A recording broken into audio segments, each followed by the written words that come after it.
capitalist domination. Why do you think that traditional families are less susceptible to capitalist domination? He doesn't explain, and I'm a little afraid to ask.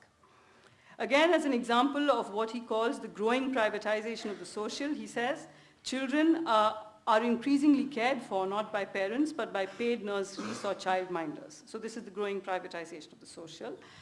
So this was a little puzzling because childcare was a social responsibility and carried out by people called parents till the late 20th century.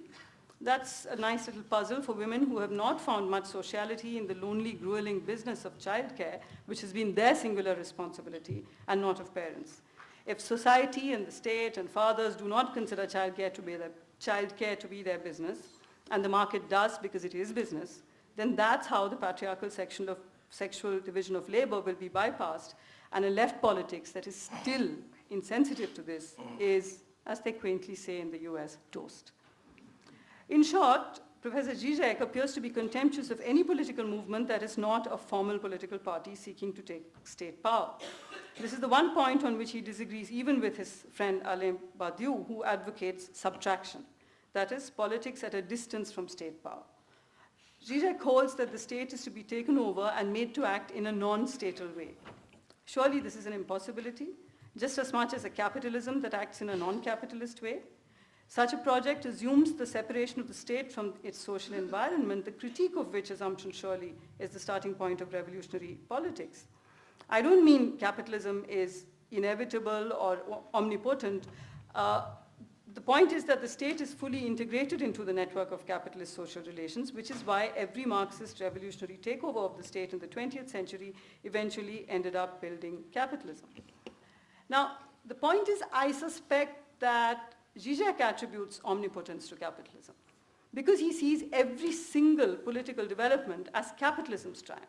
Queer politics arose out of capitalism's needs, ecological movements are co-opted by Starbucks and helps it make more bucks, and so on. There seems to be no outside to capitalism. Foucault, of course, has been accused of this kind of wall-to-wall view of power, but even he acknowledged that at the heart of the power relationship and constantly provoking it are recalcitrance of the will and the intransigence of freedom. Foucault reads phenomena like Starbucks environmentalism like this in one of his interviews. For each move by one adversary, there is an answering one by another. One has to recognize the indefiniteness of the struggle. For Žižek, on the other hand, as he wrote elsewhere, resistance is surrender. The other piece of news is that God is back. And not just God in some general sense, but the Christian God, reconciled with Judaism via St. Paul and the Holy Ghost. Now, this is a perfectly legitimate project, and to bring religion back into an emancipatory politics of the left. But this project has to be placed in the context of Professor Žižek's insistence that communism refers to singular universality bypassing particular determinations. Add to this his dismissal of Buddhism as a fetish for corporate CEOs, of Islam, which is fatally limited internally by its resistance to the universalist emancipatory project.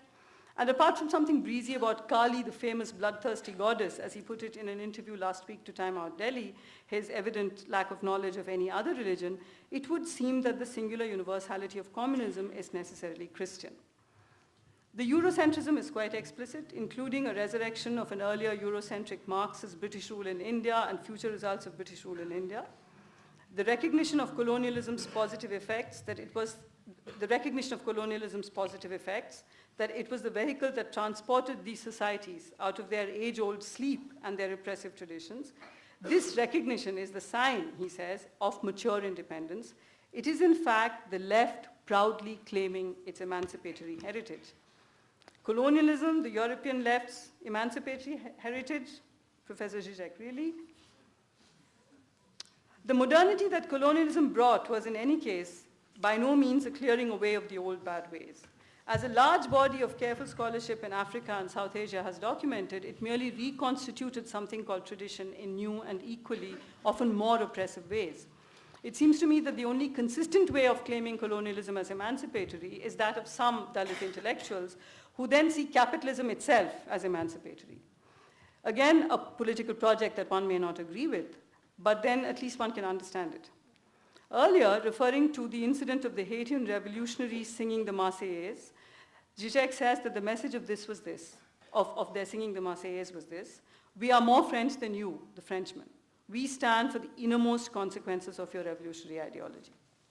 He adds first that this would not be the message of those who today might sing the Stars and Stripes when confronting the US Army, but then within parentheses immediately afterwards, although as a thought experiment, if we imagine a situation in which this could be the message, there would be nothing a priori problematic in doing so. Do my eyes fail me, or are the upturned mustachios of that tough guy lounging at the end of the alley transmogrifying into the suave mustache of Thomas Friedman? Of course, the problem precisely is that those confronting the US Army today refuse the universal emancipatory project, refuse to claim ownership of the Stars and Stripes. The Haitian claim to the emancipatory French heritage was certainly a deeply unsettling message to send the colonizers, but historically another response to colonialism has been the repudiation of the Western heritage as flawed, not just contingently flawed, but constitutively flawed. But Žižek's Kant is forever the pure philosopher of universality, even as he draws Kant's legacy directly from Christianity and St. Paul. While Kant, the anthropologist, with his pseudoscientific theory of hierarchically ordered racial difference, we will inevitably and always have to discover through African and Caribbean scholarship. Of course, the elites of the global south are fully complicit today in corporate capitalist exploitation of their societies, and colonialism is not the reason for all the ills of the third world. But there are solid Marxist traditions from the global south that offer a simultaneous critique of both. But then the plain fact is that Professor Žižek relies almost entirely on European and American scholarship to make these arguments. Of course, that I would make this point is already suspect because it's identity politics to refer to this factor at all, while a Eurocentric Christian perspective is by definition universalist. Žižek rejects what he calls the politics of identity. He rejects what he calls the politics of identity by inviting them, us, into the universal. Refuse the pact with power, he says. Refuse to be who power says you must be, woman, African-American, peasant. Yesterday he talked at Sarai, he talked about Bertolucci's film 1900, in which in a gesture of defiance, a peasant cuts off one of his own ears and hands it over to the tyrannical plantation manager. Žižek said that this is the proper gesture of refusal to power. You refuse to be who it wants you to be. The problem is that in his understanding, you have to refuse who it wants you to be by singing the Marseillaise, as it were. The banquet hall of the universal, elegant, spacious, awaits us. It's filled with charming Europeans. There's fine wine, the best cheese. They're smiling welcomingly. Do come in, they say. Just leave your ears outside. As for revolutionary terror, Professor Žižek justifies it in the name of the deep-rooted structural violence that it must counter, but surely in this 21st century we have enough reason to be suspicious of this understanding that defined 20th century Marxism. In any case, I get nervous about Žižek making a considered argument for revolutionary terror when his response to a question, what makes you depressed, was seeing stupid people happy. Okay, look, if there are no stupid people in the revolution, I want no part of it. That train of stupid speeding to Gulag, I'm not sure I won't be there. Professor Žižek, if Stalinism was communism as farce in the 20th century, Stalinism's return in a new guise in the 21st century can only be a tragedy. You, of course, frequently and vehemently deny that you're a Stalinist, but we saw you in the film about yourself with a poster of a resplendent Stalin on the wall of your home. You say, this is just for people who come to be shocked and hopefully they get out.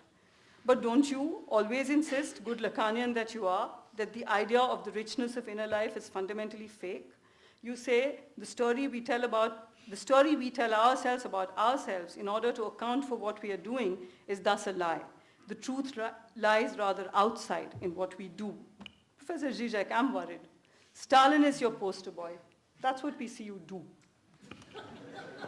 Okay.